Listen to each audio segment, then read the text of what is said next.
PAX, Journey Home, Chapter 44. Peter dropped his duffel bag. He stared at the little cabin.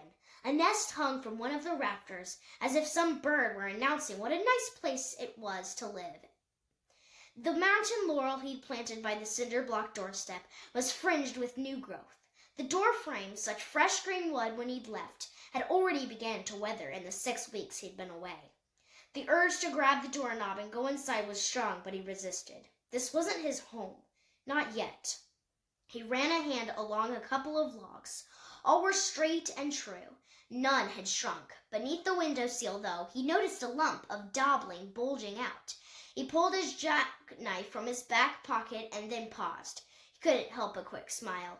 Samuel had loved the one Peter had given him, the twins to this one, his father's, all polished and sharpened like new.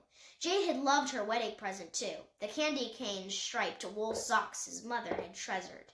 But the real gift had been the way it had made Peter feel to share these mementos with people who would appreciate them. Not quite as if his parents were still alive, but as if they still matured. He flipped open his knife and chipped off the excess daubing. And then he kept going. He dug out a fair runk of chinking until he cleared a crack. Through it he saw a slice of sun-polished floor inside. He could almost hear his home ease in a breath. No, not his home, not yet. He started off down the path. With each step, though, he grew more uncertain. How could Vola welcome him after the way he'd left, after the terrible thing he'd said to her, which was a lie, and after that moment in the truck when she'd said she finally felt like family, and he had bitten back the words that were truth. By the time he reached the granite doorstep, he was thinking about bolting again, but it was too late. Vola was at the stove, stirring something in a pot. She turned to the screen door when he stepped up. Peter saw her bring her apron to her face, wished he knew, but she was just wiping away some flour. Or was it tears? Because suddenly he felt close to crying. And then she raised an arm and waved him in. He slipped off his backpack, propped it against the doorframe, then pulled open the door and crossed the threshold. Vola took a step towards him, as if he felt as the step were a question. "You're here." "I am," he said. He took another step in, too, just as much as a question. Peter smelled peaches simmering with cinnamon and butter browning. He was suddenly starving, which Vola seemed to guess. "Maybe I should set an extra place," she asked casually. "Maybe, please. I should warn you, your grandfather is likely to show up." Peter searched her face for meaning. "Every Sunday afternoon, like clockwork. Says he's helping me out, but, well, I let him say that. He's been re-roofing the barn, always seems to finish up right around supper. He scores a meal with you every week." "He does, but it's not the food he's after. He brings the week's papers, all the articles about water warriors circled. He reads them out loud while I'm cooking, then wonders what you might be up to. He'd be pretty excited to find a surprise guest here.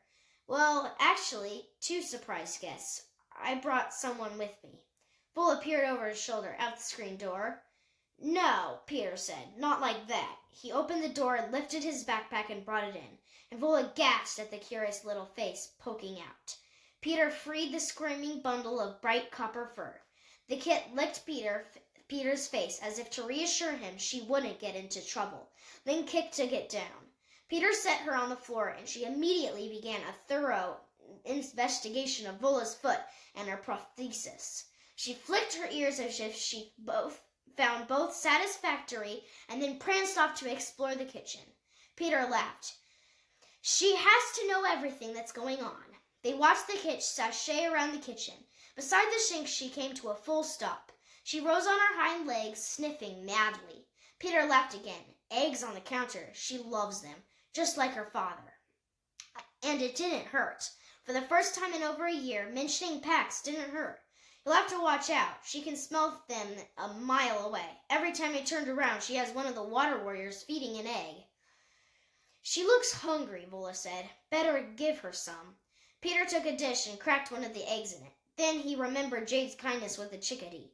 He offered the dish to Vola. "You feed her," he said. "She's got to get to know you if you are going to live here." Vola took the dish, but she froze. "And so are you, boy, going to live here?" And Peter finally said the words that he had bitten back. You aren't my brother, but you feel like my family too, Vola. I feel good here with you, and safe. And I need that, and my parents would be happy about it. So if the offer's still open... The offer? What offer? Peter's heart stuttered. To be here for good, for this place to be my home. You said. I thought you said, oh, no. That was not an offer. I was telling you what I was going to do, have papers drawn up, which I did. The land is already yours. And Peter's breath returned, along with some tears he wiped away. Thank you. You are going to stay, Vola said softly, as if it was a miracle. And then she was wiping her own face, and both of them smiled at that. Just then, the kit gave a little yip that said she'd been ignored long enough. Vola put the dish down. She reached out a hand to stroke her back, then looked up at Peter. Go ahead, he told her. She's good with people. Pax only knew me and my dad. He was skittish around anyone else. But this one's friends with about 100 troops already. After the kid cleaned the plate, she gave Vola's ankle a polite thank you lick, then she took off again. Is she limping?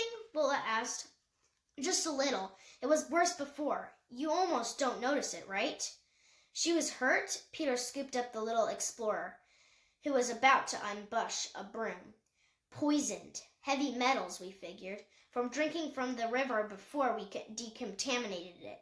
A friend of mine, Jade, she helped me clean it out of her system, mostly. She'll never be able to run very fast, and I'm not sure about her hearing, so she wouldn't survive in the wild. Some bigger animal would kill her.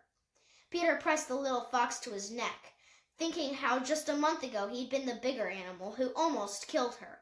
Then he let her scamper off. But she'll be fine with me, and with you, and my grandfather, and Ben, of course, and Asher will go crazy over her. And Vola stopped Peter with one of her stares, the kind that said she was about to ask a hard question and she expected the truth. What happened, Mr. I don't need anyone? Peter pointed to the kit. It was tangling herself up in a basket of yarn by Vola's sofa. She happened. Vola crouched beside the basket. She let the kit sniff an introductory finger, then stroked her forehead.